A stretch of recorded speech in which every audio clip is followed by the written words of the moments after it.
আপনারা অনেকেই অনেক সময় আমাকে ফেসবুকে ইনবক্স করেন অথবা ইউটিউবের ভিডিওর নিচে কমেন্ট করেন যে দক্ষিণ কোরিয়াতে কিভাবে আসা যায়।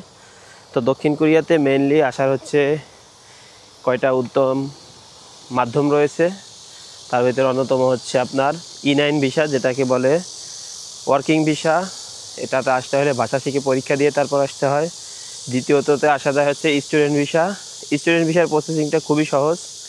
আপনি মাস্টার্স প্রোগ্রামে আসতে চাইলে বা ল্যাঙ্গুয়েজ প্রোগ্রাম আসতে চাইলে IELTS ছাড়াও কিছু কিছু ভার্সিটিতে আসা যায়, এবং যারা IELTS দিয়ে আসবেন তাদের জন্য আরও আসার প্রসেসিংটা আরও খুবই সহজ, এবং টাকাও তেমন একটা যায় না, 5, 6, 7 এরকম 5 থেকে 7 লাখ টাকার ভিতরে আপনি স্টুডেন্ট ভিসায় দক্ষিণ কোরিয়া আসতে পারেন।